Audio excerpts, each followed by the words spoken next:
Tenemos la primera mesa, perspectivas acerca de una agencia estatal anticorrupción, y me acompañan esta mañana en esta mesa Joan Linares, de la Agencia Valenciana Antifraude, Lourdes Parramón, de la Oficina Antifraude de Cataluña, y Luis de Sousa, de la Universidad de Lisboa.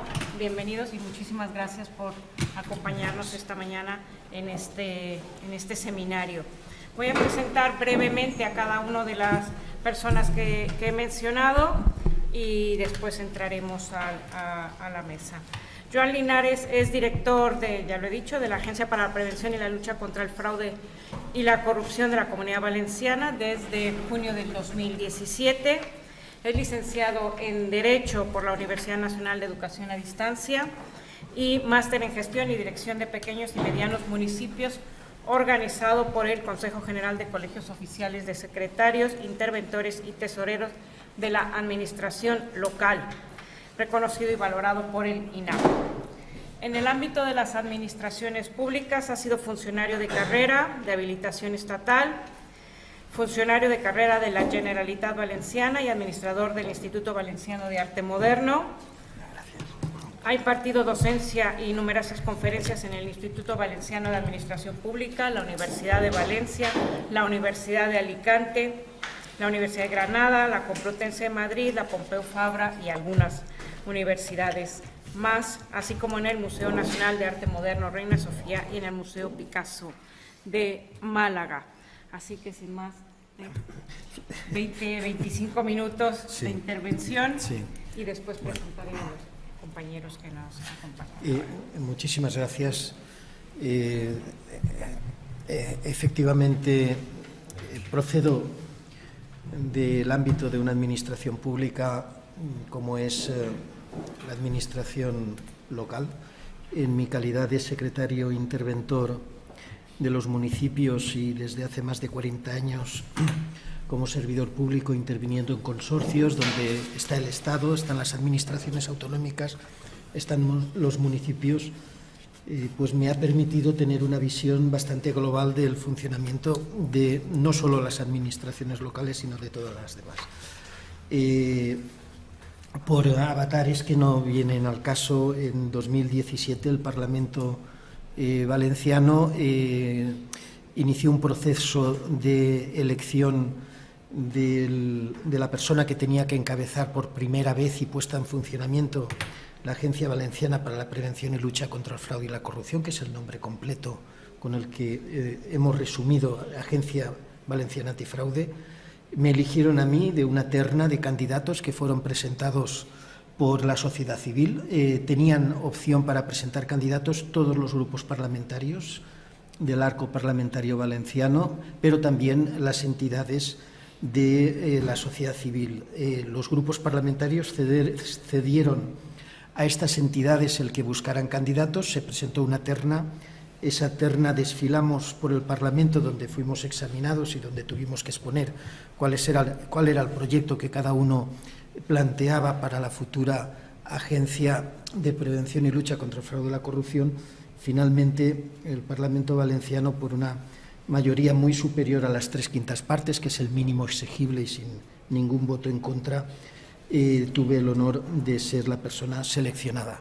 A partir de ahí se trató de poner en marcha una institución nueva que se encontró pues con todos los problemas habituales en unas dinámicas y en unas inercias tradicionales en una administración como la que hemos estado describiendo y venimos conociendo.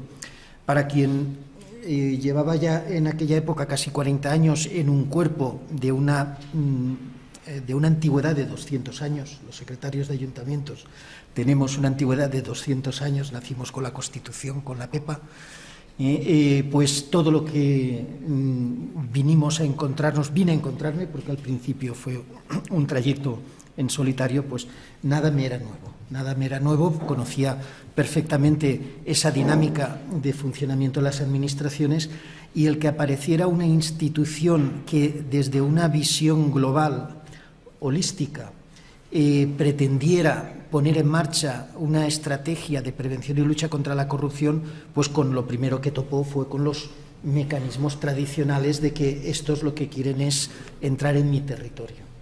Bueno, todo esto se fue resolviendo y se fue resolviendo durante los primeros año y medio, 2 años, que fueron los más duros, pero en el ámbito de la Comunidad Valenciana, todas las administraciones públicas, las locales, la autonómica, las universidades, las empresas del sector público de cualquiera de los ámbitos, en resumen, excepto la Administración del Estado, donde no tenemos ninguna competencia, el resto de las administraciones y sector público, incluyendo partidos políticos, sindicatos, empresas contratistas que estén al servicio de las administraciones públicas, cualquier persona jurídica o física que reciba fondos públicos, están sujetos a lo que es el ámbito de competencias de la Agencia Valenciana Antifraude. Es decir, podemos entrar en analizar y en examinar cualquier conducta que esté dentro de este contexto. Pero la agencia, tal como aprobó su ley, nació para prevenir y erradicar el fraude y la corrupción dentro de las instituciones públicas, para el impulso de la integridad y la ética pública y además para el fomento de una cultura de buenas prácticas y de rechazo del fraude y la corrupción en el diseño y ejecución de políticas públicas, así como la gestión de recursos públicos. ¿Esto qué significa? Que desde la agencia se acometen una serie de funciones, la primera y la principal, que conlleva la posición dentro del nombre este largo que tiene la agencia, que es la prevención. Y en el ámbito de la prevención se viene desde que empezamos a funcionar en 2017, pues realizando no solo la investigación del fenómeno de la corrupción y del fraude, de por qué se producen estas conductas, cómo nace la posibilidad de que alguien que constitucionalmente tiene la obligación de estar al servicio público y al servicio de la sociedad termina utilizando el poder público para establecer intereses, la prevalencia de intereses particulares, de intereses privados, partidistas, aprovechándose de esos recursos y de esos poderes públicos. El análisis y la investigación de este fenómeno ha sido uno de los objetos. Esto ha derivado en toda una serie de publicaciones, recomendaciones que se remiten puntualmente a todas las administraciones públicas y también se realizan cursos, formación, aprendizajes con funcionarios y hemos entrado desde hace un par de años también en institutos y en universidades realizando esta tarea de primero investigación, luego formación, transmisión de conocimientos, luego talleres de trabajo con empleados públicos y con personas que están en la fase de formación. Este ámbito de la prevención en estos momentos a nivel estatal, si liberamos al Instituto Nacional de Administración Pública, que está haciendo algunos de estos cursos, algunos los impartimos desde la propia agencia, sé que tenemos el privilegio de estar actuando también para el Instituto Nacional de Administraciones Públicas, pues nos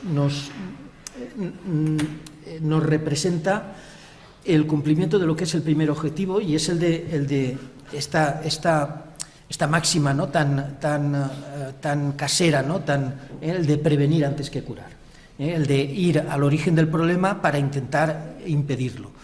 Luego, en este origen del problema, en este análisis, mucho antes de que aparecieran conceptos como el análisis de riesgos, los planes preventivos, pues estábamos ya enseñando en los ayuntamientos, en las diputaciones, el cómo realizar estos análisis de prevención, el cómo estructurar mecanismos, unidades, y desde hace, la directiva es de 2019, en 2017 ya pusimos en funcionamiento el buzón, lo que es el canal de información, el buzón de denuncias que fácilmente lo localizan en la web de nuestra agencia. Y empezamos tan pronto la directiva se aprobó en 2019 a explicar a ayuntamientos y a diputaciones y a la propia Generalitat que ellos también tenían que ir camino de tener su buzón interno.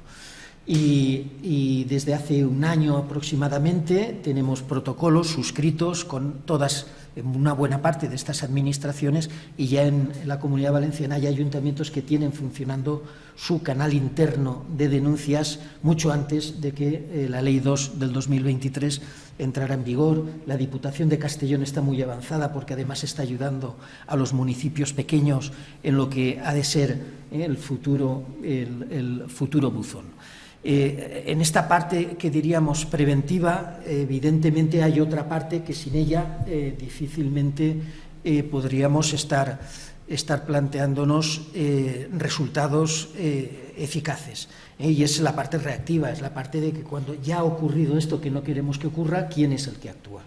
Entonces, en nuestra cultura administrativa, en nuestro derecho, la lucha contra la corrupción se ha fiado al Código Penal. Lo que está en el Código Penal es corrupción y lo que no está en el Código Penal no es corrupción. Este es el simplismo con el que se actúa en la política de a pie. Lo que, bueno, pues en nuestro trabajo ha venido consistiendo en explicar que, bueno, la corrupción empieza mucho antes que cuando ya ha cruzado el umbral del Código Penal.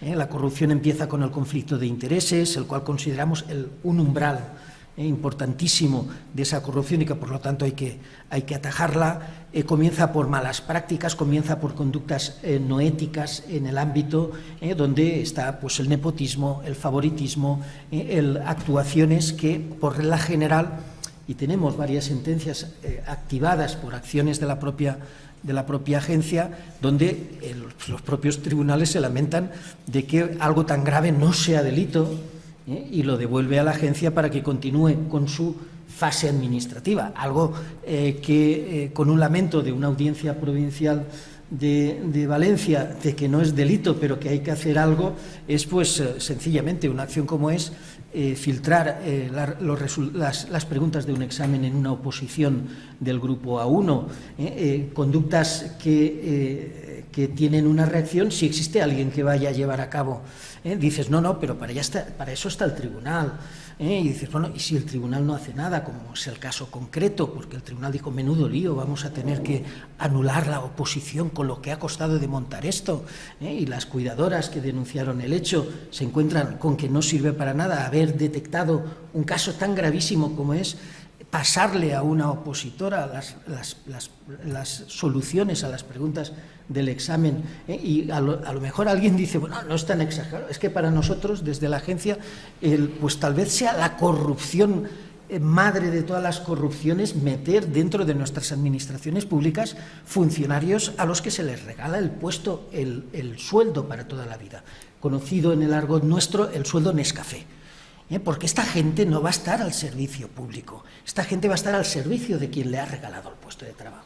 Y esto planteado no solo de forma puntual, sino planteado de una forma masiva, lo que nos degenera son nuestras administraciones públicas. Y el desprestigio con el que hemos cargado muchos funcionarios públicos durante estos años tiene su origen muchas veces en esto. Y hemos detectado que esto es uno de los focos infectados de las prácticas corruptas dentro de nuestras administraciones. Entonces, bueno, ¿quién actuaba hasta ahora ahí, cuando un tribunal no hace lo que le tocaba?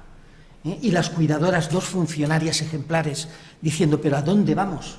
Y entonces alguien les dice, no, hay una agencia antifraude que igual os puede atender.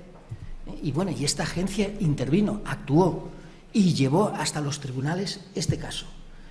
La funcionaria en concreto que pasó los exámenes, una sanción de pérdida del puesto de trabajo, eso es lo que hubiéramos nosotros propuesto, pero que la competencia disciplinaria quien la tiene es la administración de origen, y le puso un año de primero pérdida de destino, un puesto muy bonito en la ciudad de Valencia, pierde el destino y la destinan a 70 kilómetros y poco más, y durante un año no puede concursar a ningún otro sitio.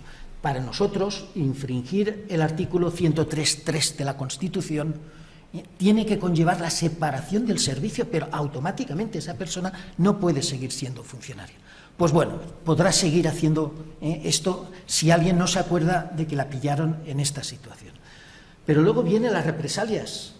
porque a estas dos funcionarias, en vez de ponerles una medalla o darles un diploma, lo que se les dice es que ya no volveréis a ser cuidadoras en ningún otro examen. Y estas funcionarias se rebelan y dicen: ostras, los sábados que los dedicamos a esto, que para nuestro sueldo de administrativa representa 50 euros, para ustedes igual esos 50 euros no son nada, pero para nosotras es dinero. Y además es la dignidad de, por haber cumplido con nuestra obligación, resulta que recibimos esto. Bueno, esto está pasando ahora. Esto está pasando ahora, con planes antifraude, con nuevos conceptos de la administración pública, con la administración electrónica. Esto está pasando ahora.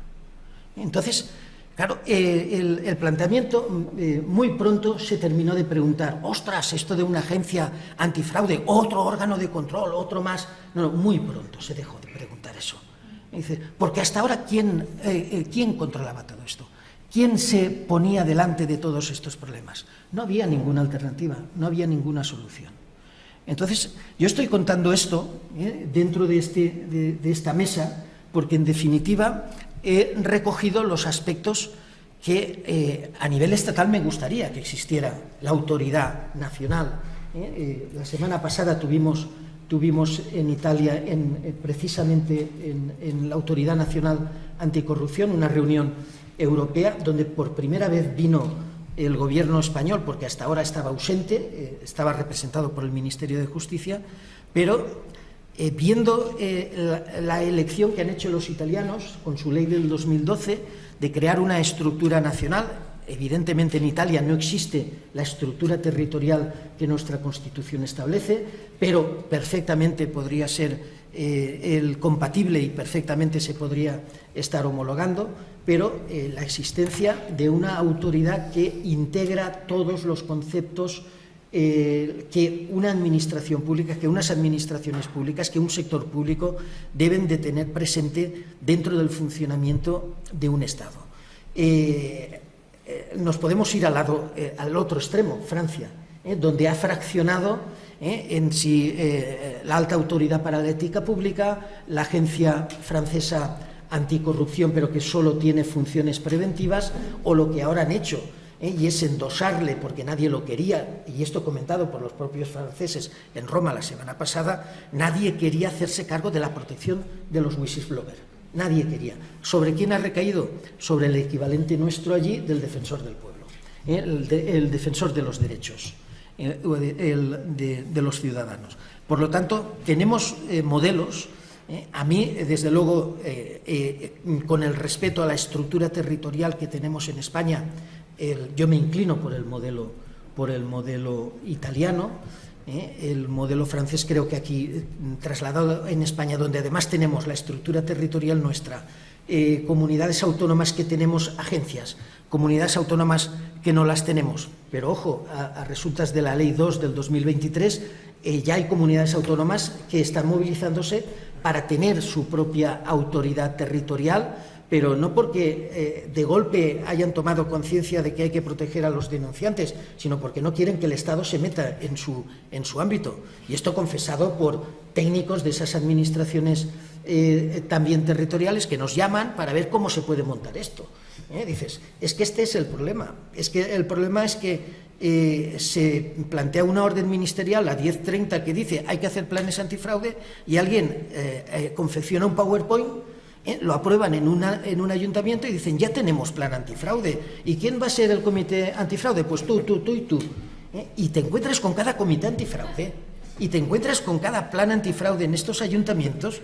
Claro, este es el problema de estas soluciones a golpe o de orden ministerial o de decreto o de directiva europea, cuando no hay una política, una conciencia, una estrategia nacional asumida, reflexionada, tratada, para precisamente incidir en los cambios de las inercias. Porque nuestro gran problema, y ahí estoy de acuerdo con lo que has planteado, es que tenemos unas estructuras de gobierno y administrativas que tienen siglos de inercias, y trabajar contra esas inercias pues es muy complicado.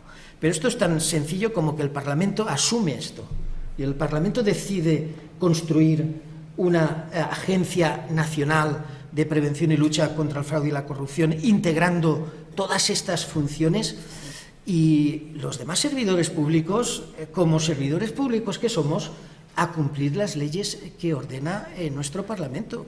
Eso es lo que en un Estado de Derecho se hace.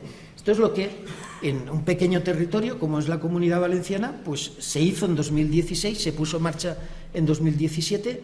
Ahí tienen en nuestra web las memorias de los últimos 6 años, nuestra rendición de cuentas no solo ante el Parlamento, la prohibición absoluta de que nadie pueda interferir en nuestro trabajo.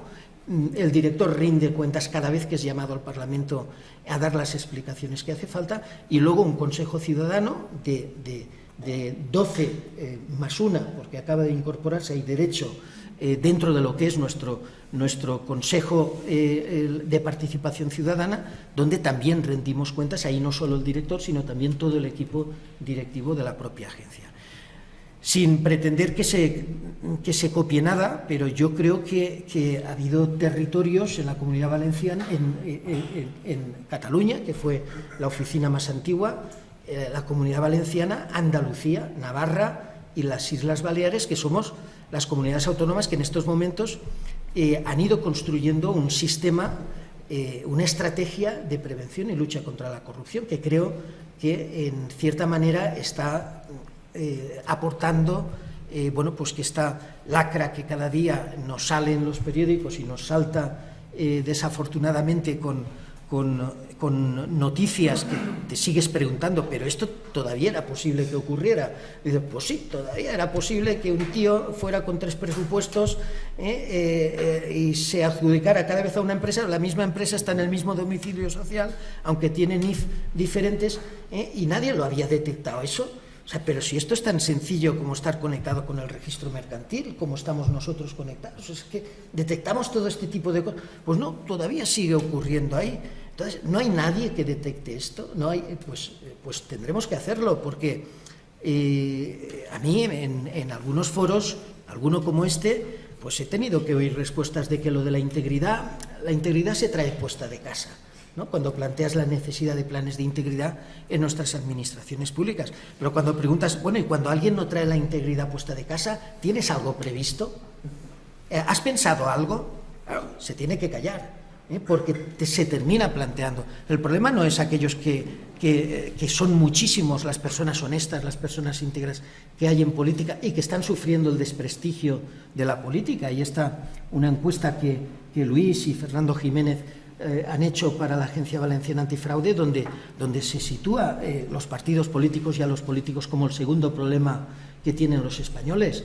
Dicen, todos están contentos porque el problema de la corrupción se ha quedado en el 10º lugar, pero como muy bien me decías tú el otro día, no dices, joder, pero no se dan cuenta de que están en segundo lugar el político como problema, ¿no? Entonces, si no se quiere tomar conciencia del impacto que tiene todo esto con respecto a la ciudadanía, que es la que tiene que pagar sus impuestos, la que tiene además el peso de sufrir crisis y situaciones como las que estamos viviendo, pues es que pienso que se puede estar diseñando a veces muy buenos planes, pero pisando la calle, pisando la realidad, creo que se hace muy poco.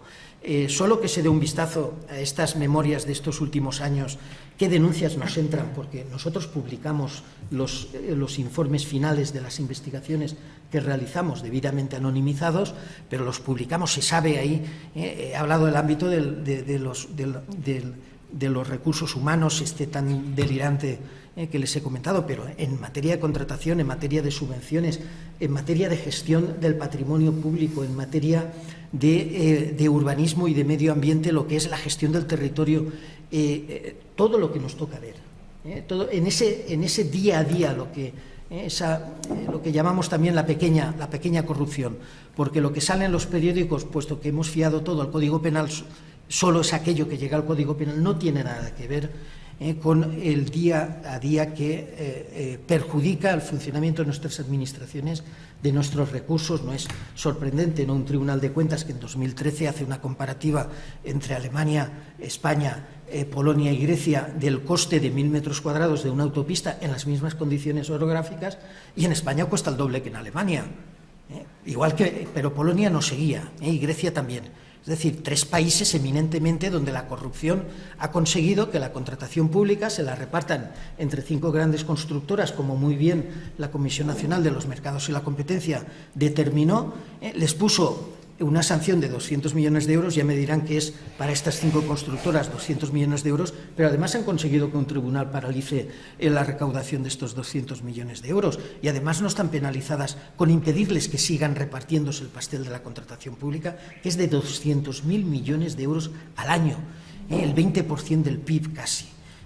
Pues es que si no somos conscientes de que esto requiere una estrategia de prevención y lucha contra la corrupción, la creación de una estructura que integre, coordine, que movilice recursos para atajar todo esto, pues conforme la OCDE muy bien dice, entre el 20 y el 30% de las grandes inversiones en obras públicas se van en aguas de borrajas, o en el informe de Fernando Jiménez y Francisco Alcalá, auspiciado por la Fundación del BBV y el Instituto Valenciano de Estudios Económicos. El 1,5% del PIB nacional se va por mala gestión, mal gobierno, corrupción, etcétera, etcétera.